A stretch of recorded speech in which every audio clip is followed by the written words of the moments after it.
माँ पार्वती ने पुत्र कार्तिकेय को श्राप। कार्तिकेय को हमेशा एक बालक के रूप में ही दर्शाया जाता है। वे विवाहित हैं, महायोद्धा है, लेकिन फिर भी उनका स्वरूप एक बालक का ही है, क्योंकि उनकी माता पार्वती ने उन्हें एक ऐसा श्राप दे दिया था जिसके बाद वो कभी अपनी बाल्यावस्था को त्याग ही नहीं पाए। उनके इस बालक स्वरूप के पीछे भी एक रहस्यमय कहानी छिपी हुई है। कहा जाता है कि एक बार शंकर भगवान ने पार्वती के साथ जुआ खेलने की इच्छा प्रकट की, लेकिन इस जुए के खेल में भगवान शंकर हारते ही चले गए और एक समय बाद उनके पास दांव पर लगाने के लिए कुछ नहीं बचा। हारने के बाद भगवान शिव पत्तों के वस्त्र पहनकर गंगा के तट पर चले गए। जब उनके पुत्र कार्तिकेय को इस घटना का पता चला तो वो अपनी माँ के पास शिव की हारी हुई वस्तुएं लेने गए। कार्तिकेय ने भी अपनी माँ के साथ जुआ खेला, लेकिन इस बार पार्वती हारती रही।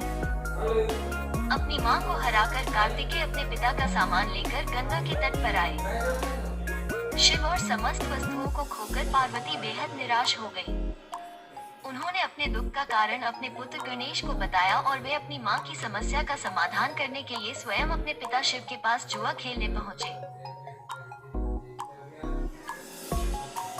जुए के खेल में अपने पिता को हराया और सारी वस्तुओं के साथ अपनी माँ के पास आ गए।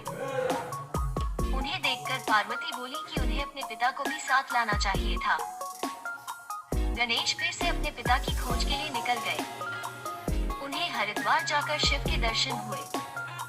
उस समय भगवान शिव, विष्णु और कार्तिकेय गंगा के किनारे भ्रमण कर रहे थे। भोलेनाथ ने कहा कि अगर पार्वती फिर से एक बार उनके साथ जुआ खेलती है तो वे वापस चलने के लिए तैयार हैं। भोलेनाथ के कहने पर विष्णु पासे के रूप में जुए के खेल में शामिल हो गए। गणेश जी ने आश्वासन दिया कि पार्वती उनके साथ अवश्य खेलेंगी। जब गणेश अपने पिता को लेकर पार्वती के पास पहुंचे और उन्हें फिर से एक बार जुआ खेलने के लिए कहा तो पार्वती हंसने लगी। उन्होंने शिव से कहा कि उनके पास ऐसा कुछ भी नहीं है जिसे दांव पर लगाया जाए। इतने में वहां नारद आ गए, जिन्होंने अपनी वीणा और अन्य सामग्री शिव को दे दी ताकि वे जुआ खेल सके।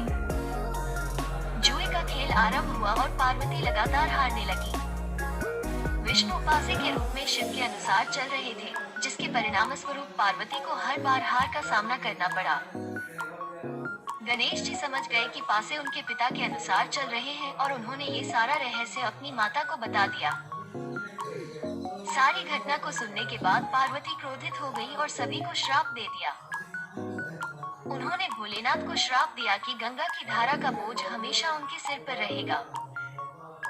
नारद को हमेशा भटकते रहने का श्राप दिया। भगवान विष्णु को ये श्राप दिया कि रावण उनका सबसे बड़ा और ताकतवर शत्रु होगा, और साथ ही अपने पुत्र कार्तिकेय को ये श्राप दिया कि वो हमेशा बाल स्वरूप में ही रहेंगे।